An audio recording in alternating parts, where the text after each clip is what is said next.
vincent.com.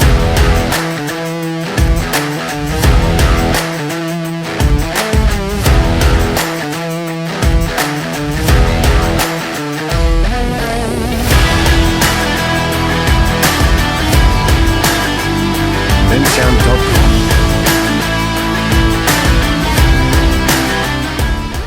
Hello everyone, Pedram here. In today's video, we're going to learn how to lose weight. Stay tuned.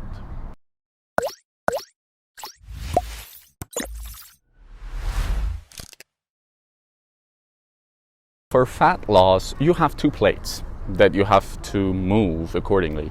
One of them is how much you eat, and one of them is how much you burn. Of course, this is the relationship you want to have in order to lose weight. You have to eat less than what you burn, and this gap is called fat loss or weight loss.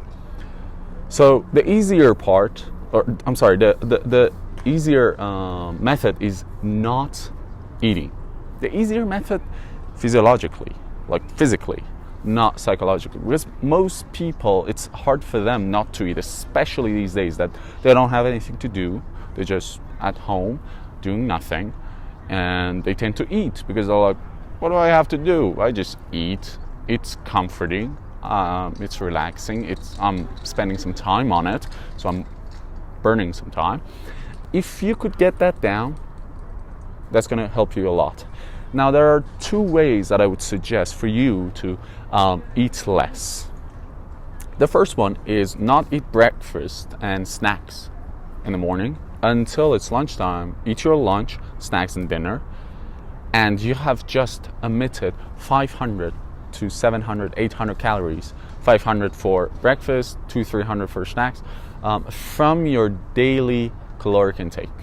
Now, that's good as long as you don't overeat after this fasting period. We call this intermittent fasting because you're fasting for 12 to 16 hours. You're not eating for 8 to 12 hours. You are eating for 8 to 12 hours. So if you could do that, that's going to help you a lot. But it's a bit hard for people because they tend to overeat after the fasting period.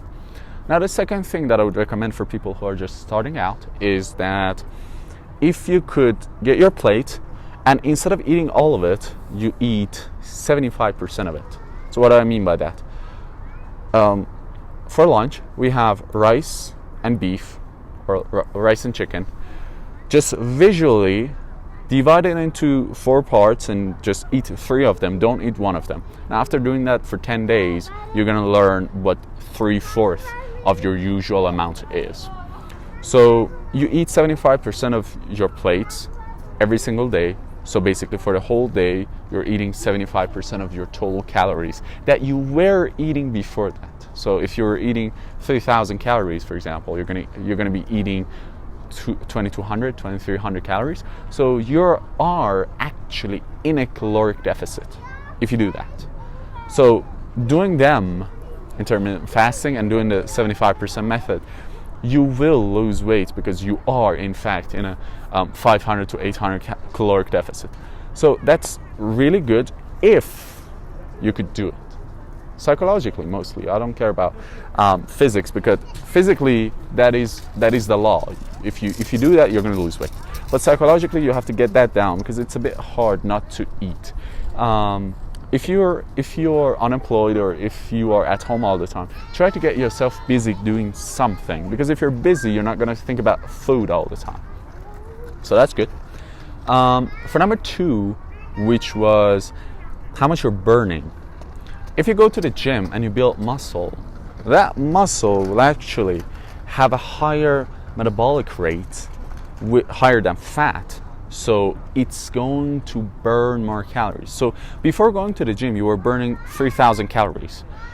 After you're going to the gym, you're going to burn 300 calories in the gym and like 200, 300 calories outside the gym. So you're burning 500, 600 calories in total, more than before. So going to the gym and weightlifting is going to really, really help you with your weight loss journey, more than what you think cardio would. Because cardio, you're just running and you're burning 90 to 100 calories. You're not doing it for an hour.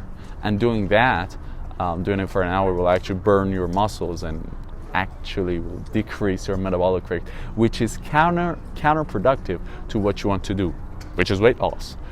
Because if you run, your body will get so efficient at burning energy that your body will not want to lose the fat that you already have. So those are my tips for eating less and burning more calories, so this gap, which is fat loss, which is your goal, will be attained.